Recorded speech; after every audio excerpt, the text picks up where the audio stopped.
কিশোরগঞ্জের ভৈরবে ফুটবল খেলাকে কেন্দ্র করে দুই পক্ষের মধ্যে রক্তক্ষয়ী সংঘর্ষে নারী পুরুষ সহ অন্তত ২০ জন আহত হয়েছেন। এ সময় কয়েকটি দোকানে হামলা ও ভাঙচুর হয়। এ ঘটনায় ১৩ জনকে আটক করেছে পুলিশ।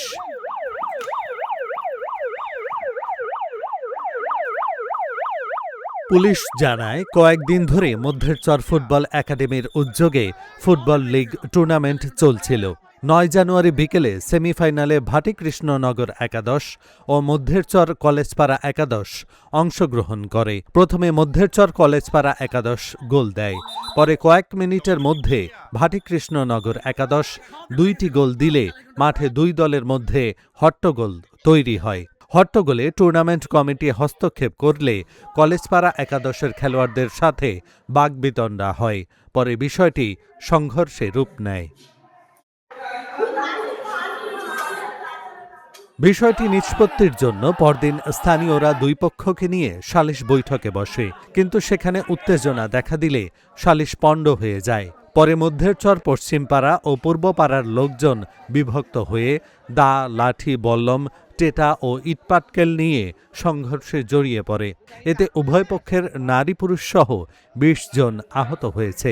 কলেজপাড়া রোডে খেলা ছিল, তারপর কলেজপাড়া রোডে একটা গোল দিছে, তারপর আবার বাটিকৃষ্ণনগর সাথে ২ মিনিটের ভিতরে ২টা গোল হয়েছে।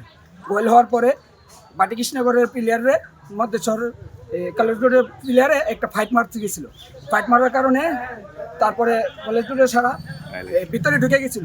ভিতরে ঢোকার পরে আমাদের যে কমিটি আছে মধ্যেরচরের ঈদগাহ মাঠের, তারা আইসা তাদেরকে ফিরানোর মাধ্যমে তাদেরকে সাথে মারামারি শুরু হয়ে গেল।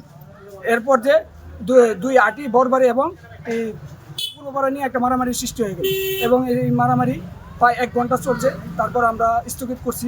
এখন আজকে সকালের ঘটনাটা আমি সঠিক বলতে পারি না। এই ১০টা থেকে ঝগড়া শুরু হয়েছে। এখন সেনাবাহিনী পুলিশ আসার সাথে ঝগড়া স্থগিত হয়েছে। লাস্ট ৩ মিনিট আগে খেলোয়াড়দের মধ্যে একটা ধাক্কা হয়েছে। পরবর্তীতে এই দর্শক মাঠে নাইমা গেছে ওই যে মধ্যচরের পক্ষে। পরে হাতাহাতি হয়েছে, পরে কমিটি এগুলো বাধা দিতে গেছে, পরে কমিটির সাথে তাদের একটা ঝগড়ার সৃষ্টি হয়েছে। তা যাই হোক, গতকাল প্রাথমিকভাবে আমরা একটা করছি। আজকেও ইউনিয়নের বিএনপি নেতৃবৃন্দরা নিয়ে আসছি আমি এটা শেষ করার জন্য।